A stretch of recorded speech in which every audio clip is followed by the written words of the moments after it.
Yesterday afternoon's Rangers-Mariners game was close until this weird play. Ronald Guzman strikes out swinging. Pass ball by catcher David Freitas. Jurickson Profar scores. Isaiah Kiner-Falefa scores. Rougned Odor went to third. It made it a 3-0 game and kind of put it out of reach with the Rangers winning 5-1 yesterday. Time now for the Art of Performance, presented by Jaguar. And let's go into Studio 42 for some performance art and break down what went wrng yesterday, guys. All right, so I got Joe Girardi in here, not the former manager, but Joe Girardi, the former catcher. That would have probably made a former manager's blood boil a little bit. But let's take a look at that play again, and you saw some things in there you'd like to talk about. Well, the first thing I want to point out is I think he got crossed up. But in saying that, you're going to see two different stances. This is a breaking ball. You can see that his rear end is up a little bit, that his legs are wider. It's a breaking ball that kind of backs up, and he has a lot of range. Now you're going to look at this. He's sitting low, small package. This is a fastball, and this fastball is 92. He's going to throw another one, another fastball. Small package. You know that it's a fastball coming. Now you're going to see him spread out. And look, this is another breaking ball. Outstanding job of blocking this ball, steering it back towards home plate. And here, if you look at this, he's thinking fastball, and I think he throws him an inside slider, and that's why he misses it. But the mistake he makes is doesn't understand the speed of the runner going to first or the guy at second. Never peeks at the guy coming home that started on second. Safe at first, safe at home.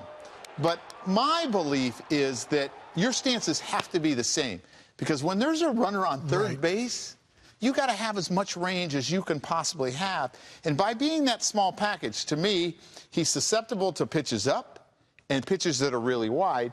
If he gets in his block throw stance like he was when he blocked that breaking ball, he'll have more range. So for me, I was always taught that you had the same stance. But in today's game, I think players are so worried about framing. Oh, stop. That they get in these small packages. Gotcha.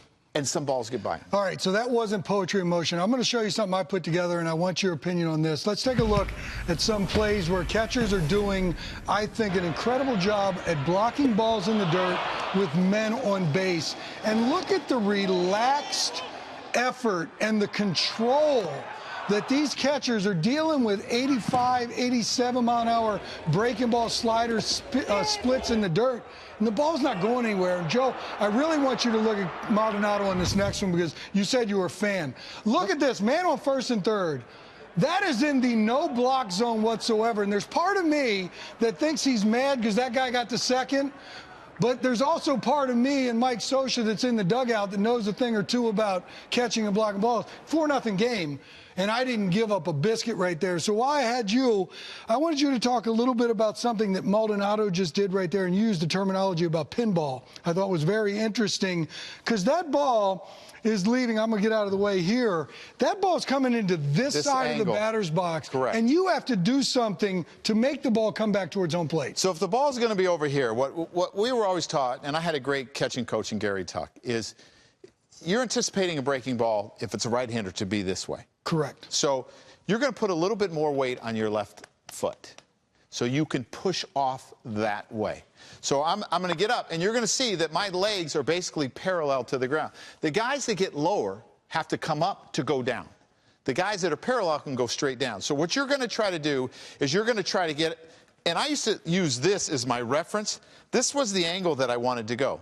So if the ball was here, I wanted to be here. If the ball was here, I had to get over here. And you use your shoulders like flippers in pinball to steer it back. And I always believed that, for me, it was more comfortable to have my hand behind the glove because it could go straight down. Right.